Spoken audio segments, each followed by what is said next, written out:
Des attentes, j'ai tellement été déçu par la caste politique qu'en fait je n'en ai pas. Je me dis surtout que je n'ai rien à perdre à essayer.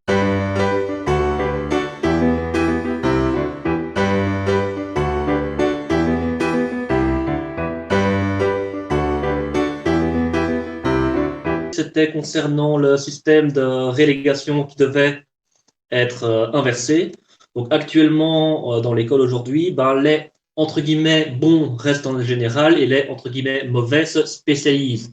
Ça va plutôt être l'inverse en général. C'est les gens qui sont bons qui vont aller se spécialiser et les gens qui n'ont pas encore trouvé leur voie ben, qui restent en général. Et donc il faudrait, pour bien faire, inverser ce système pour éviter d'avoir des filiales poubelles où on met des élèves qui n'y ont rien à y faire et qui empêchent des gens potentiellement motivés de s'épanouir dans ces voies-là.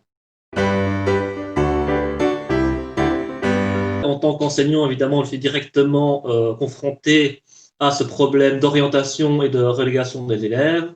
Et donc, on observe évidemment que beaucoup d'élèves dans des options de qualifiant ou de transition, en fait, ils sont venus par défaut parce qu'on leur a dit, bah, écoutez, tu ne peux pas rester en général alors qu'ils n'ont pas forcément d'intérêt particulier pour ces domaines. Alors que c'est dommage, vu que d'autres personnes qui pourraient très bien faire de très bons comptables, bah, restent en général et donc ne bénéficient pas de cette formation spécifique qui pourrait les intéresser. Oui, parce que j'ai beaucoup d'idées qui vont dans tous les sens et donc bah, j'en ai profité pour les mettre. Alors, sans entrer dans les détails, j'en ai mis sur le nucléaire, sur la revue de la Constitution, sur le tirage au sort, le revenu universel, voilà, c'est dans tous les domaines. J'ai été assisté à la première réunion qui a eu lieu dans la province de Namur. Et de là, j'ai eu le lien vers le site. Et donc, j'ai commencé à m'investir, vu qu'en plus, j'avais du temps avec le confinement, vu que je ne devais pas me présenter en classe, bah, j'ai pu commencer à poster mes idées au fur et à mesure et réagir sur ces idées. Donc, à partir du moment où des personnes qui sont proches du pouvoir me donnent l'occasion de m'exprimer, bah, il est logique de battre le pas en fonction de la disponibilité, essayer de construire une société meilleure. Après, mes idées ne sont pas forcément meilleures, mais en tout cas, exprimer mes idées pour que d'autres puissent potentiellement en bénéficier.